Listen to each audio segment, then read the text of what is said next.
Hi, welcome to Full Crazy Town. I'm the mayor of Full Crazy Town, Stephen Cole. This is episode 10. Should be the final reading of the book. Plan on getting another platform so I can finish episode 7 that got censored by YouTube, but that's all later. Talk about it later. So I left off just finishing up chapter 20. This is where I said it gets kind of heavy, Book of Revelations, Antichrist, end times, all that good stuff. Black magic, the occult, Aleister Crowley, beware. I'm just finishing the book Chaos by Tom O'Neill. Holy macaroni. Scary. So let's just start. Book of Revelations. Revelation 6 tells of a book or a scroll in God's right hand that is sealed with 7 seals. The Lamb of God, the Lion of Judah, opens the first 4 of them, which summon 4 beings that ride out on white, red, black, and pale horses. All the horsemen, except death, are portrayed as being human in appearance. In John's revelation, the first horseman rides a white horse, carries a bow, and is given a crown as a figure of conquest, perhaps invoking pestilence or the Antichrist. The second carries a sword and rides a red horse as the creator of civil war, conflict, and strife.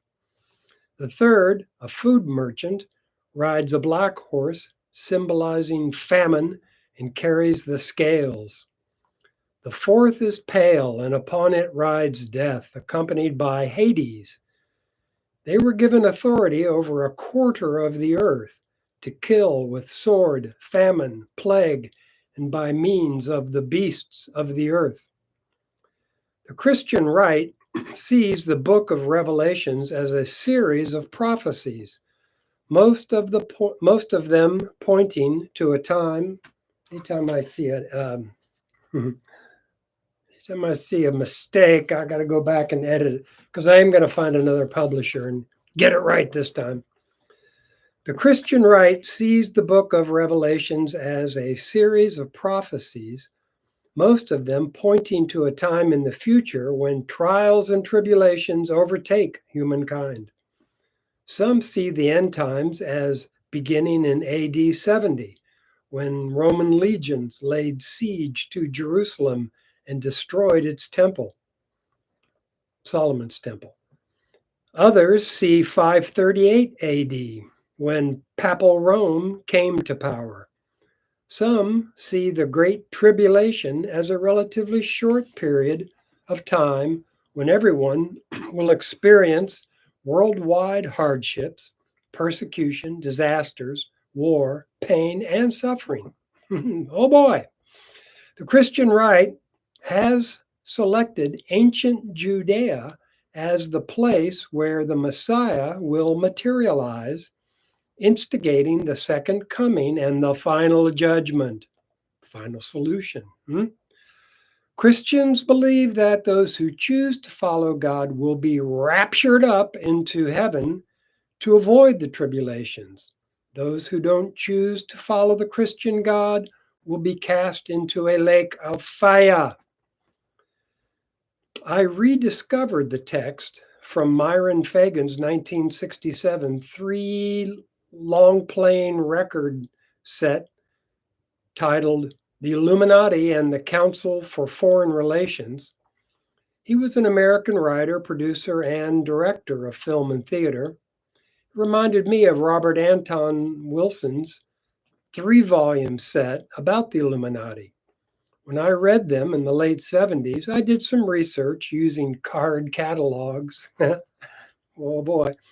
And found out that most of what he said was documented, although a lot was either too obscure or too controversial to be referenced. Most believe that the original Illuminati originated thousands of years ago, around the same time the pyramids were somehow built. How could they do that? The comedian Cat Williams says the pyramids couldn't have been built using the technologies available back then.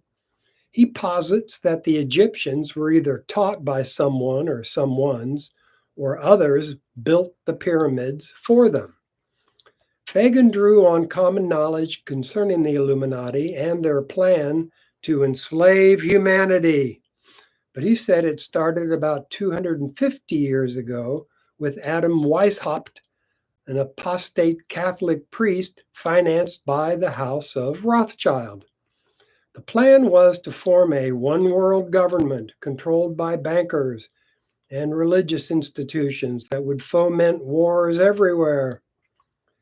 Weishaupt was tasked with revising and modernizing the age-old protocols of Zion. He updated the plan that required the destruction of all existing governments and religions. That objective was to be reached by dividing the masses of people into opposing camps based on political, social, economic, and/or cultural issues. The opposing sides were then to be armed, and incidents provided which would cause them to fight and weaken themselves and gradually destroy national governments and religious institutions. Fagan goes to lengths to point out the switcheroo that the 18th century Zionists pulled when they substituted their protocols of the learned elders of Zion for the age-old protocols of Zionism. These protocols, the newer ones, were written by Russian propagandizers in the 19th century to disseminate anti-Jewish ideology. It's a work of fiction written to blame the Jews for a variety of ills, including the Black Death and the Russian Revolution. Daggone tiny mistakes. I'll not have any mistakes ever again. Those who distribute it claim that it documents a Jewish conspiracy to dominate the world, but it's a fraud meant to mask the Zionist scheme for world domination. If this plan was ever discovered, the idea was to wipe out all the Jews to divert suspicions from themselves. There were 4 ways to accomplish Weishaupt's plan. Number 1, bribery, blackmail. Use money and sexual blackmail to obtain control of men in high places in various levels of all governments. 2, colleges and universities. Cultivate students possessing exceptional mental abilities, belonging to well-bred families with international leanings, and recommend them for scholarships. 3, behind-the-scenes experts. All influential people trapped by bribery and sex scandals, plus the students, were to be used as agents and placed behind the scenes of government as experts to advise top executives. 4, control the narrative. That's always the case. All news and information is slanted so that the masses could be convinced that a one-world government is the only solution to their insurmountable problems. After World War II, the Council for Foreign Relations was set up, and Fagan called it a front for the Illuminati and the United Nations as an instrument to further its aims. What can stop this immense juggernaut? BRICS, which now includes Egypt, Ethiopia, Iran, Saudi Arabia, and the UAE, has a good chance of superseding the Western powers because they do not practice settler colonialism. China is leading the way with their road and belt programs, and the other countries are reaching out olive branches instead of war clubs. NATO and the G7 countries are headed for replacement as world economic leaders, and what they'll leave in their wake is anyone's guess. Let's see. Back on, it was this January 28th of 2024, I was dining with my old tree planting friend, Buck Roller, to reconcile old differences, trying to reconnect over dinner, in this case, and martinis. I got an email from RBN about being a co-host on a show called Noteworthy. It was a kind of a side show on the RBN Long Beach channel. On February 8th, 24, I joined Abby and Michael, and we talked about labor issues, protests, and strikes. Plus, I added details about the World Economics Forum's plans. I got switched to the podcast Beyond the Arc in March. It was fun, great way to vent, hopefully avoid another bleeding ulcer. Venting really does help. You got to talk to somebody or you will go get sick. The network name was changed to RBN Inland Empire. My show aired on Sundays at 6 p.m. Pacific Standard Time. Also in March, I quit my part-time job as a sub because there were too many easily offended adults complaining about my deviations from the sacred lesson plans. And I didn't want my tax monies going to kill women and children and other non-combatants in Gaza. Then in May, CJ quit RBN after a contentious relationship with everyone in their co-op, since he was the force behind my podcast on RBN, Beyond the Arc Politics, was terminated. Now I'm working with some local activists to get another podcast going, and I had to finally do it on my own, thus Full Crazy Town. And I'm in contact with some of the RBN guys about how to promote my podcast and this book. But since I finished this and had it printed, well, you know the story. I advertised through Due Dissidence, and here we are. Other things that happened in May 2024. On the 7th, there was an assassination attempt on Saudi Arabia's MBS. On the 14th, an attempted coup in Turkey. On the 15th, Slovakia's PM Fico shot. 16th, person who tried to assassinate the Serbian president arrested. 17th, coup attempt in Burkina Faso. 18th, coup attempt in DR Congo. 19th, Iranian president and foreign minister killed. Next, attack on anyone who likes Putin. Basically, this was as I finished up my final editing in May. I don't know. I don't know where I was going with that. The idea is to promote my book, especially the Reconnect Over Coffee plan. I'll continue to promote the idea of thinking globally, acting locally, to look for more ways to get the word out about enthusiasm for positive change. I encourage listeners to reconnect with those from whom they've become estranged due to the lies about the 6 gates. I repeat this about probably a dozen times. Russia Gate, Laptop Gate, COVID Gate, Insurrection Gate, Ukraine Gate, Genocide Gate. Let me know how you're progressing.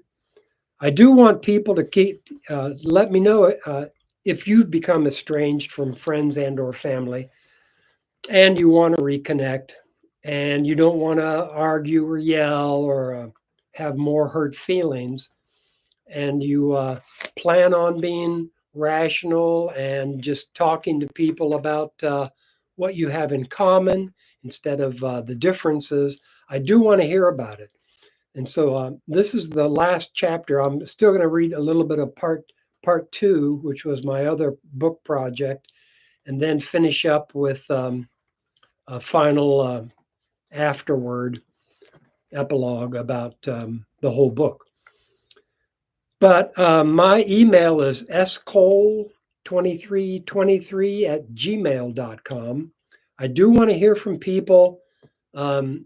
If you're interested in figuring out how to get people to engage in discussions and not screaming contests or try to people who will put their fingers in their ears and go la la la, shut the fuck up. There are ways of getting around that, but it takes a lot of love, care, and compassion to even get one of these woke snowflakes to listen to you and talk rationally. Part 2 is called Write a Book with Me. I ran parts of this book past several friends, trying to get a better idea how it might be received by the public, and several of them said, after they said I was going to make a lot of enemies, said, don't bother with the stupid write a book with me part. However, if it wasn't for the group project, I never would have written this book. And I think the concept is still a good idea. Plus, one of my remedies for trauma is joking around. And part 2 contains some good jokes, adages, homilies, and funny stories. As I substituted in various schools, I often referred to a problem solving frog named Kelso, who's been appearing on posters in classrooms for decades. He shows 9 ways for kids to solve their own small problems. The best ones are ignore the problem if you can, then tell them to stop, and then just walk away from the person bothering you. However, if it's a big problem, talk to a friend or family member about it. Talk to an adult you trust. That's for kids, but that applies to adults too.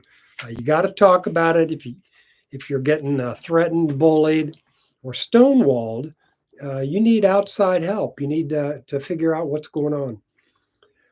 When I was a full-time special education teacher, I had a chart of problem-solving guidelines. 1, identify the problem. 2, focus on the problem.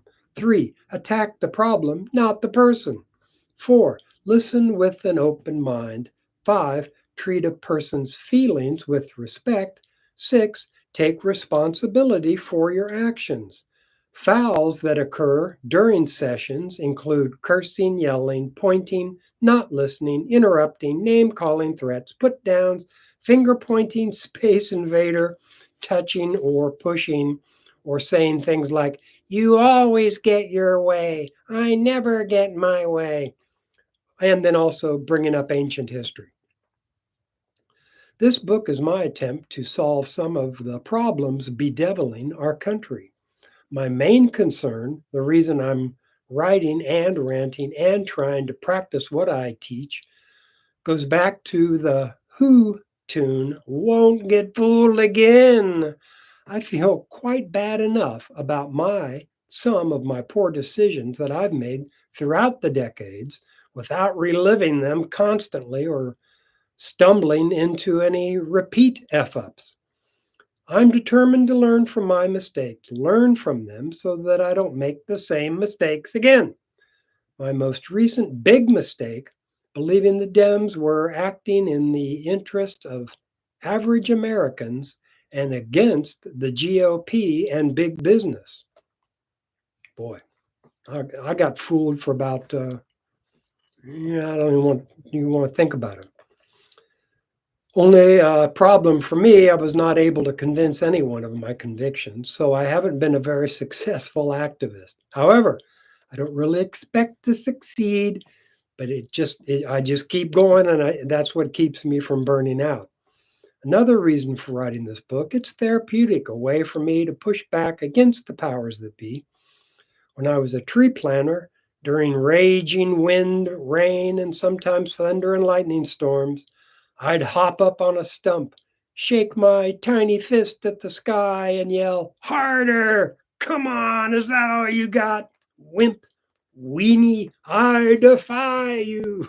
Just daring the powers that be. You want to strike me down with a lightning bolt for playing a joke on you? Yeah, go ahead. It's a good way to go.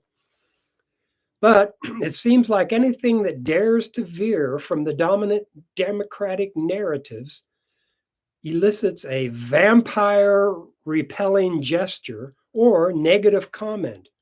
Try as I might, every criticism of the Dems seems to be proof that I'm a Trumpanista, to be disparaged, ridiculed, blamed. Now, into the time machine to 2015 when I got the idea to write a book. What follows is just the introductory paragraph to my Write a Book with Me project. Oh, what a great idea. Nobody liked it. I'm going to write a book along with friends from Facebook, the Hodads Cooperative, and the Oregon Country Fair. My idea, there's one good book in all of us. Oh, what an ideologue. Hopefully, I'll get some boomers like me from the Midwest to tell why in the 70s they left for the West. We're going to start talking about early memories and schooling. There will be transcriptions from the journals I've kept since 1962. I'm especially interested in any responses I get, plus the adages, homilies, and metaphors. I'll be sending out prompts, then wait for replies and post select entries here. That was my big idea. I sent out, I sent out prompts, and except for feedback from a relative and an ex-teacher friend of mine, crickets. I've been reassessing all feedback, and it seems like some friends are reluctant to participate because they see this project as just me bragging about what a great life I've had. There might be some truth to this, and it made me think twice about carrying it on at all. Others, maybe, thought my questions were an invasion of their privacy. I don't know. Then I asked for a short bio from anyone wanting to add their stories, or as I relate my stories. I said the bio should be in the form of an obituary, one paragraph, the upbringing, the next life's work and play, and then a third paragraph just to wrap up. The reason for the bio, but I think gives us a chance to reflect on our lives as if we're dead and looking down or up from somewhere. My project is suited for boomers from the Midwest who came to Oregon like me. Also, I wanted to address adversities and how people overcame them. I'd always thought that virtues were the best way to overcome adversities, and problem solving is a big virtue, and intelligence is a big part of solving problems. Here's what I wrote my bio in the obituary mode. By the way, I used to read obits when I moved to Oregon in the 70s. Back then, a lot of men were World War II veterans, ex-loggers, liked hunting and fishing. I thought of them as killing for the government, killing for a living, killing for fun. Not always fair. I mean, a lot of vets came back traumatized and would do anything just to have some normalcy. But just today I was reading a bio. Sometimes if they're long, I'll scan through them and see if something pops out in this.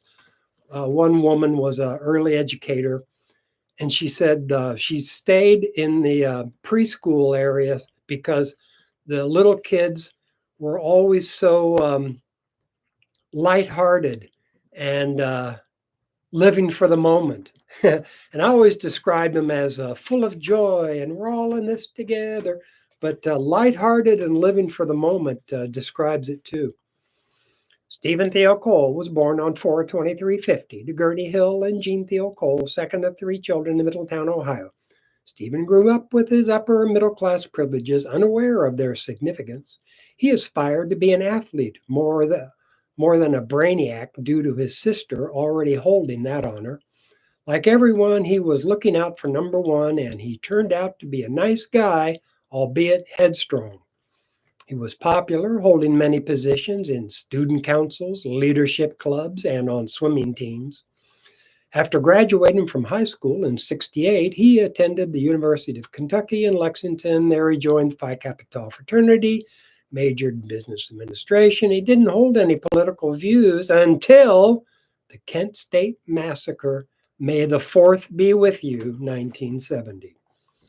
This started a left-leaning course that led to his realization that he really didn't know much about the world outside of his little bubble.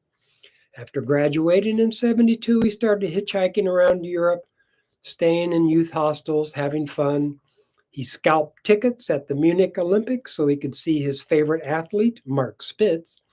Thinking he could spend the winter on the island of Crete, he discovered it got cold there, and travelers returning from India said it was always warm in Goa, a state south of Bombay, now called Mumbai. In November, he embarked on the famed hippie trail from Istanbul through Turkey, Iran, Afghanistan, Pakistan, into India. This trip provided many life-changing experiences, including partying on the beaches of Goa at the famed Full Moon Party in February of 1973. A branch of Hugh Romney's hog farm was located there and gave out free LSD to go along with um, uh, canned music pumped out of huge speakers. Uh, Canned music of live concerts pumped out through huge speakers as spaced out hippies danced around bonfires. That was a 3-day festival. And at the end of each long live set, fireworks. Springtime started a migration north to Kathmandu, trekking through the Annapurna Range. After that, it was time to return stateside to figure out what to do. He went into the juice bar natural food business with his sister and her boyfriend in Atlanta, Georgia, at Alex Cooley's Electric Ballroom and the Egg and Lotus health food store and lunch bar. 1977 saw a permanent move to Oregon after a couple of years of fruit picking and visiting the sister in Portland. A fruit picker friend suggested tree planting, and that began a career with private contractors, a co-op called the Hodads, and partnerships. The Hodads oversaw security at the nearby Oregon Country Fair, and he joined that group in 1978. He had been into reggae music and Bob Marley's Rastafari since Atlanta, and when he met a fellow tree planter named Gabrielle, who had the same interests, they got married in Jamaica and had a kid named Irie. Tree planting provided zero job security, so he went back to school to be a teacher, compiling 17 years of work, full-time work in Oregon. Then he and Gabrielle spent a few years teaching in Kuwait and the UAE, finally making enough money to put a down payment on a house. Good years. Every summer meant another trip to the Oregon Country Fair, where he volunteered at various security positions, the most notable being leading the sweep at the end of each day's fair and posing as Admiral Cole, crew leader of the OCF Navy, providing security on the Long Tom River that bordered the fair. Mickey Stelevato has been compiling stories from the elders at the OCF for years, and my rambling rant can be heard and seen at https://u2.be/O capital I, B capital C, E T capital S, capital F, capital B, small a, capital Y. After retiring from full-time teaching, he began substitute teaching for Eugene Forget for many years, working 3 days a week, working out 3 days a week, and looking after grandson Trey whenever asked, including being his full-time Manny from March through December 2020 when his daddy was stationed in Kosovo.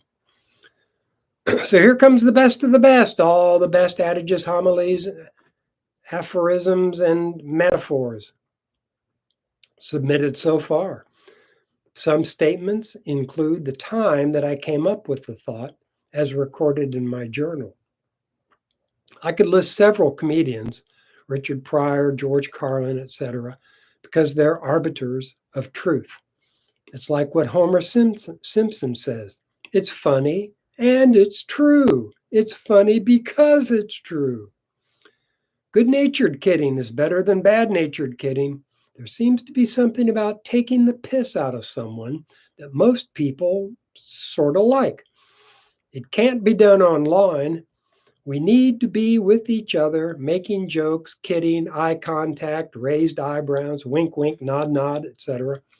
Don't like to be teased, even just a little? Lighten up, buttercup. Try not to be so easily offended, so thin-skinned, so quick to go on the offensive.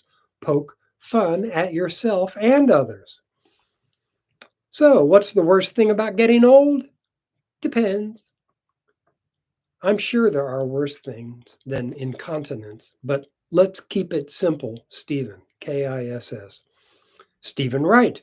If everything seems to be coming your way, you're probably in the wrong lane. Here's another couple of quotes by Stephen Wright. The guy, I don't know if he thinks of these all himself. It kind of sounds that way. Why isn't the word phonetically spelled with an F? Hey. Isn't it cruel that the word lisp has an S in it? See, he's a thinking man. And he also said, I'd kill for a Nobel Peace Prize. Here's one I came up with a long time ago. What does the straight say to the freak? Hi, how are you? What does the freak say to the straight? How high are you? What do we want? Economic justice and freedom. When do we want it? Yesterday. I'm an angry pacifist waging nonviolence. Shoot for the stars. That way, if you only hit the moon, that's pretty good. Back in 78, I was reading Origin of the Species and thinking we are the missing link between lower primates and more evolved species, or more involved primates. Many times when I check into schools, I'm asked, and who are you today? And I always reply, well, I'm Stephen Cole every day, but today I happen to be subbing for. This is like every time you call a clinic or agency or have to talk to a secretary, they'll ask you, and what's a good name for you? You mean, what's my name? And they'll say, and what's a good number for you? I only have good, I've never given anybody a false number when a business, anyway. Then there's the office worker. Oh, yeah, and what was I guess I died. I had a name, but since I'm dead, she's asking me, what was your name? I tell students to fake it till you make it. Just pretend to be a student to gain skills to survive. I'd remind them there's no diploma for defying authority. This is mostly when I worked in high schools and middle schools and snotty fourth and fifth graders. Seems like the K through 2 or 3 is like the only age of innocence. After that, everybody splits into their little warring tribes. Anyway, I'd say, there's no diploma for defying authority, and there's no job for class clowns unless you become a stand-up comedian. I saw a cartoon where a dad looked in on his son playing video games and said, want to check out a new game? You try to acquire riches and battle evil forces as you advance through a strange and mysterious world. The kid says, sounds cool, Dad. And the last panel shows Dad pushing the kid out the front door into the real world. So I say, go for it or forego it. Whatever doesn't kill you makes you stronger. However, some things will kill you, so you have to be careful. Don't make work, don't make trouble for yourself. Look before you leap. You can't change people, but maybe, just maybe, you can change yourself. You got to double check to keep it from being half-assed. I kind of like that one. From the OCF Security, solving more problems than we create. Brain work is better than brawn work. From the Shans, broadcaster with the Portland Trailblazers, nobody said it was going to be easy. Also, that was a Willie Nelson song. From Nam Vet, when the crickets go quiet, check your perimeter.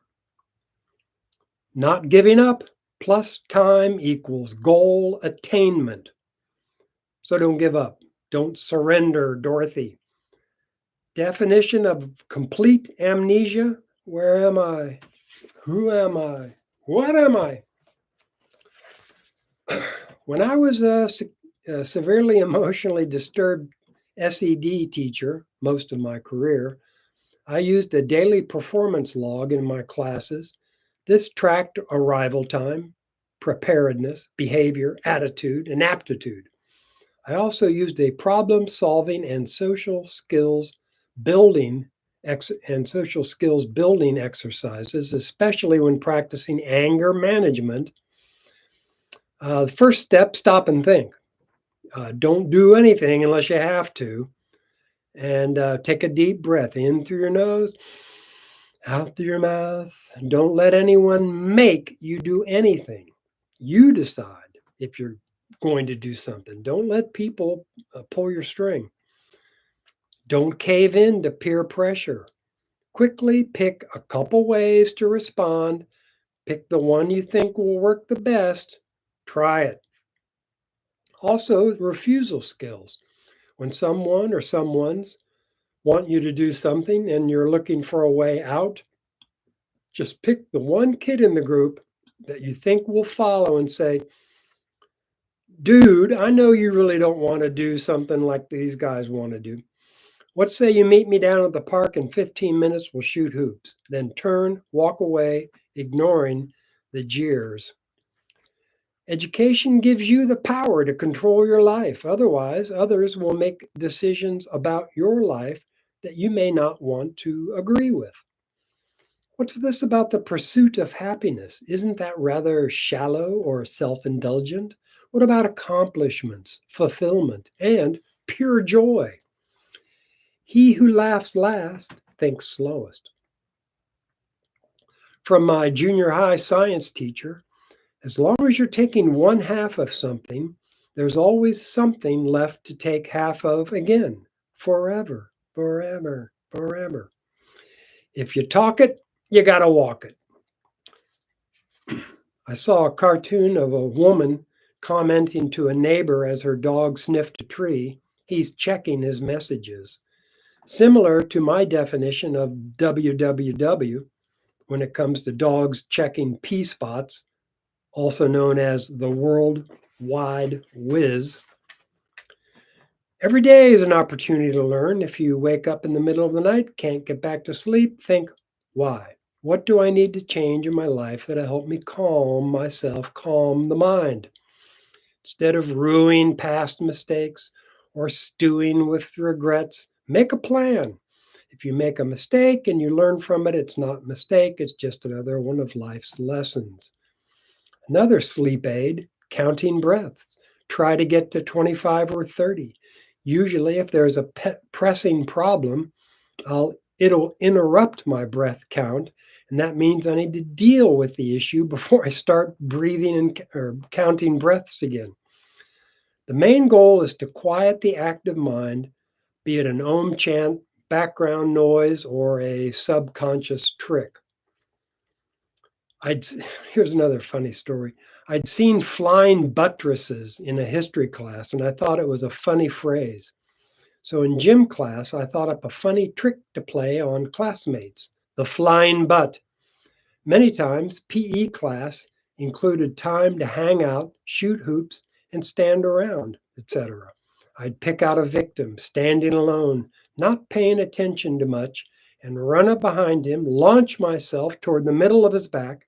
As I jumped, I'd twist around so that my butt would hit him square between the shoulder blades, so he'd get hit by a flying butt. This stunt proved to be a big hit, as others began emulating my idea, and everyone seemed to like it. Then I realized I too might be victimized unless I was careful and maybe crafty. So I conspired with a friend to set a trap. I'd stand at half court by myself, bozoing around, staring off into space, seemingly unaware of my surroundings. My friend would stand nearby, and when he saw that we had a sucker on, someone had taken the bait and was running up behind me, he'd raise one finger. Then, as the butt was about to hit, he'd drop his hand, and that was my cue to drop to the ground and let the butt head fly over me and crash painfully onto the court. This pretty much ended the era of the flying buttress.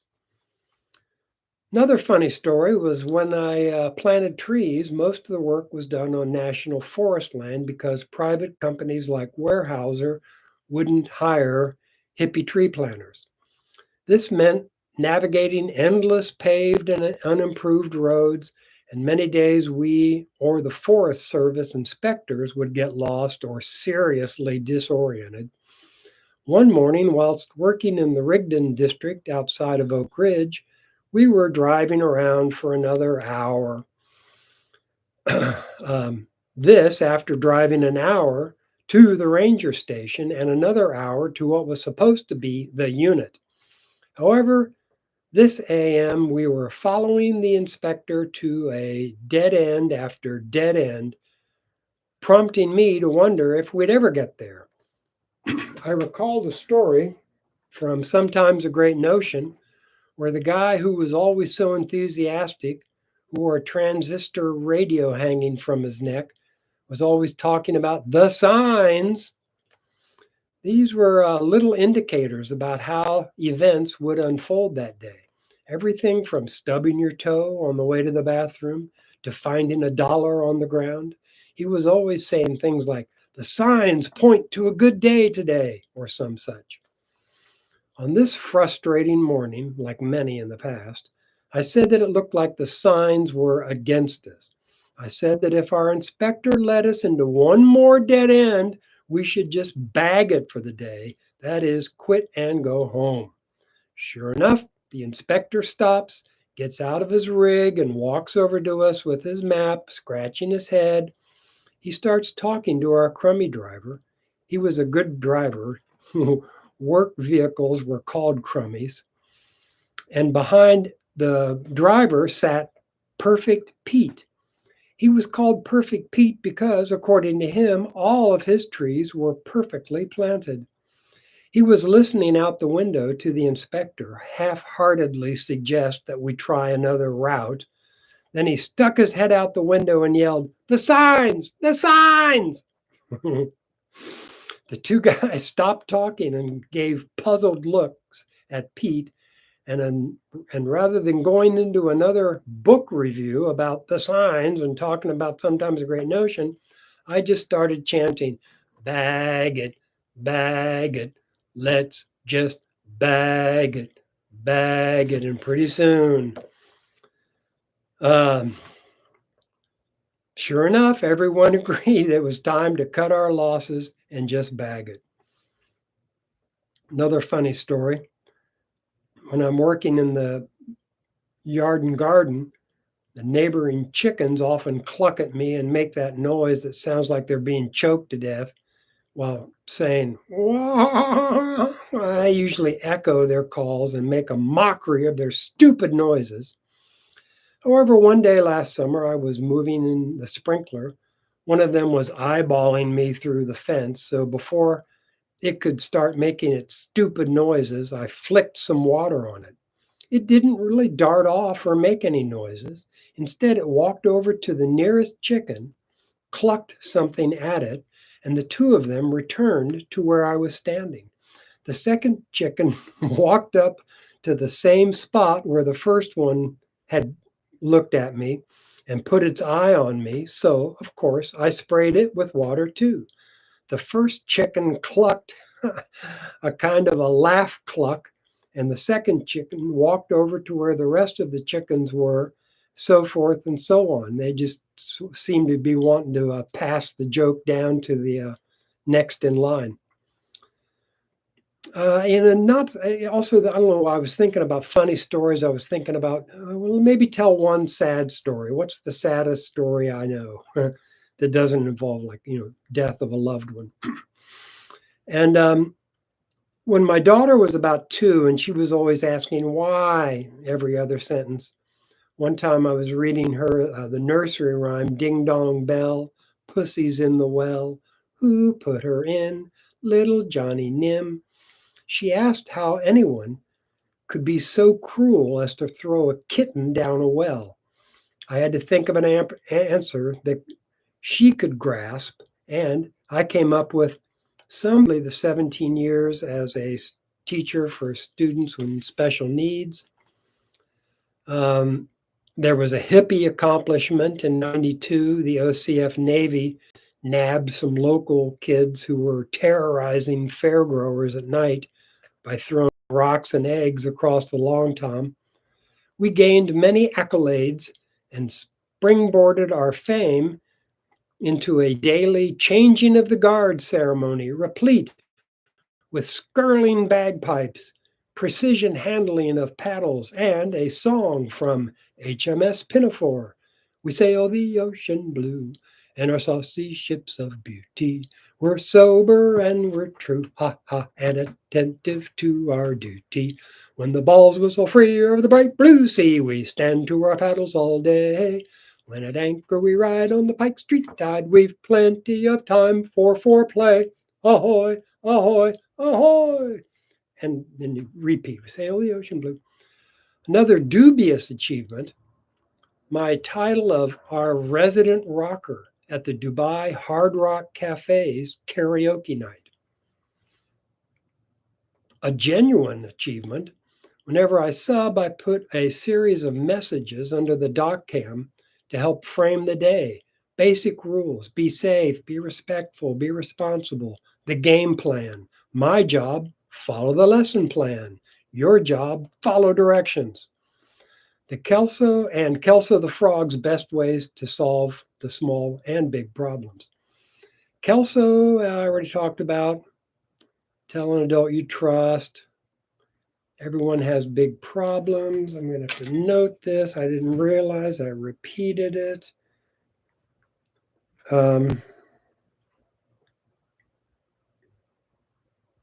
I had to rush this book into print because as I tried to edit, a mysterious force overtook my keyboard and started deleting things that I wrote and adding things. So ever since then, when I see when I come on, I get on my computer or iPhone, it shows the modems in the area, and one of the modem names is FBI Van 31.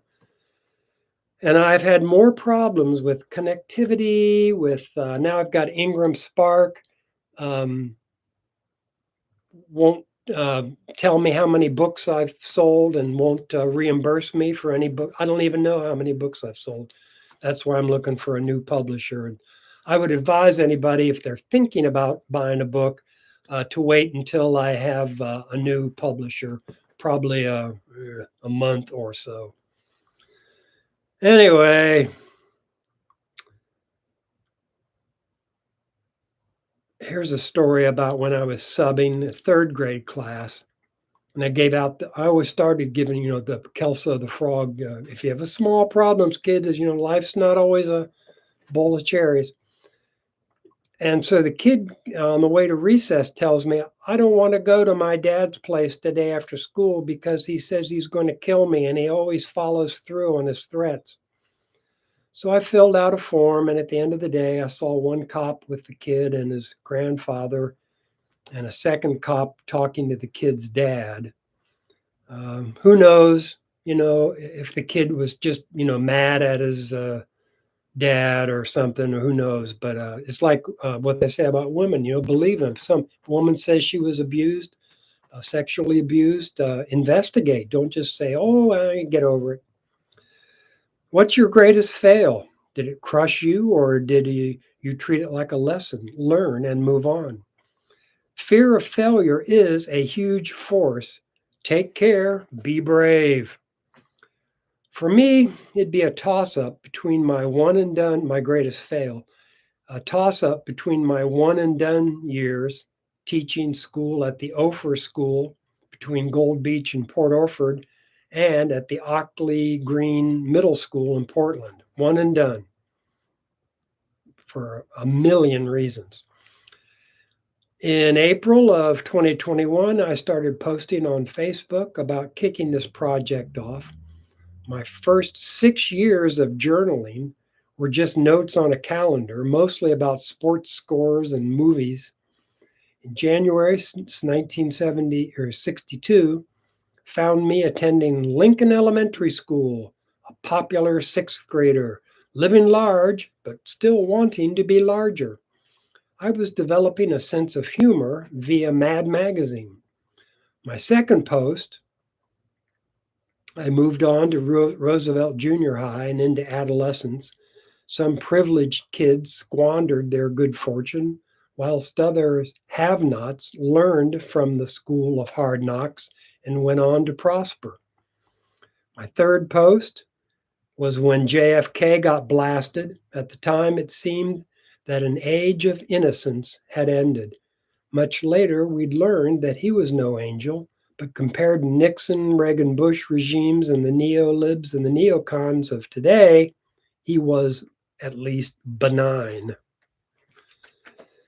Fourth, I started posting music videos of bands that I saw at the time, followed by a description of what was going on in my world at the time. I posted the song from It's a Small World After All from the New York World's Fair and Disney World. Our family attended the fair and we all hated the Small World ride and song. About 10 years later, we went to Orlando and there it was again. I also posted Rick Z. Derringer on Weird Al's video Eat It, plus Hang On Sloopy. I guess that these are just videos that I posted. Weird Al doesn't have anything to do with the Rick Z combo or Rick Derringer. The Byrds, I posted in my fifth post, probably the best band to ever play the Swordsville Lake, a nearby amusement park that had summer dances. Rick and the Raiders, also known as the McCoys, featuring Rick Zarin Dillinger, were from Southwest Ohio and played there a lot. The lake dances were epic. The crowd bathed in black lights, and I used to work hard on my tan. I'd wear a white shirt to contrast against my face, which contrasted with my shiny bright teeth. Sixth, posted Good Lovin' as the Young Rascals played at a lake dance in 66. Around the same time, I was setting swim team records, participating in track and field and gymnastics. Seventh post, a trailer for Wild Angels. I saw this at a drive-in near Cincinnati. There were cops everywhere. Guess they figured an insurrection was at hand. These days, back then, I was not a wild angel. I was conforming as fast as I could, joining and leading groups like the Thespians, the Explorers, Miami High Y, the Optimist Club, Varsity Club, stuff like that. I wanted to climb the ladder of success. I wasn't mean or aggressive toward those near to me in the pecking order, but I was sometimes indifferent and or a snob towards others. I wasn't an active bully, although at times I stood by when a friend or someone teased someone else, and complicity is just as bad. There was an interesting post on Facebook about bullying. It posited that more violence and intimidation takes place against kids finding their way in the pecking order than a big kid putting down a loser kid. The stereotype is the big lug picking on the dweeb, but the reality is closer to the Mean Girls movie. Dweebs and nerds usually turn out okay, but adolescent girls and some boys get so desperate to be accepted, they harm themselves. Eighth post, posted Simon and Garfunkel's Mrs. Robinson. I identified with Ben not understanding what he'd do after graduation. For him, it was college. For me, it was what do I do after high school? Ninth, post about seeing the graduate, then being a graduate. MLK Jr., RFK get wasted. Between those events, those were formative years. 10th, I posted a Monty Python clip about Camelot because hometown honey Janie and I went to see the movie in June of '69. I posted a Booker T and the MGs song, Time is Tight. Saw them in September of '69 in Memorial Coliseum at the University of Kentucky with Janie.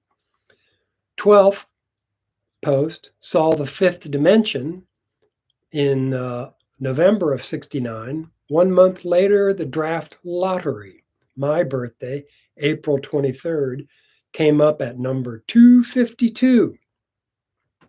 I really felt like I had dodged a bullet, literally, even though most of my friends who were drafted served their time in Germany or stateside, not Vietnam.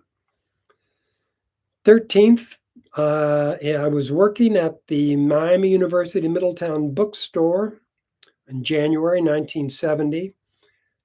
I was working there during my Christmas break. Just before closing, 3 black guys came in and pointed a shotgun at me.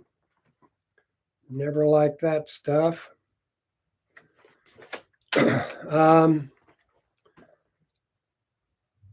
Demanding cash. They were clearing out the till when I saw my dad walking toward the store, intending on giving me a ride home. I hoped he'd notice through the glass walls what was happening, but he just walked in the front door, and wow, did his eyes get big. The thieves left with the money.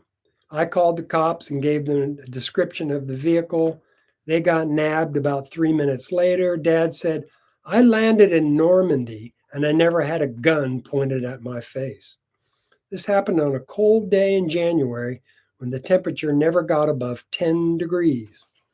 So I'm running at the end. I thought I have time to finish today, but I do so much ad-libbing and talking about stuff that's going to appear in the next paragraph if I just would hold my mouth quiet. So yeah, I will be able to finish up next time. And what I'm going to do with the post book reading podcasts is I'm going to mention that I have an intention to switch platforms so I can complete the book readings, episode 7. I'll be making comments about my favorite podcasters, the ones mentioned in Full Crazy Town. And plus, I'll be talking about the Reconnect Over Coffee project. Remember, I do want people to email me, scole2323@gmail.com. Let me know if you have somebody you're trying to participate. I would like to follow your progress. I'm not going to lecture you any more than my book, or I already have, but I know it's hard. I'm involved with this group here called what are they? Like they're into debates, and they forget formal debates. I can't even get friends and family to listen to me. So, oh yeah, come on down. We're gonna get you on stage, and you're gonna have to defend everything that you believe in. No, nobody wants to do that who doesn't really have it squared in their head why they think the way they do. So I want to hear about it. I know it's going to be really, really, really, really, really hard. Stay tuned for Due Dissidence coming up in just a minute or so. Hope you all had a good Thanksgiving. Hope you had some reasonable discussions around the table, if you had any at all. Nobody's feelings got hurt, at least didn't get hurt, and they couldn't be repaired. So I'm out of here. It's 4 o'clock. Thank you for listening. See you next week. Bye now.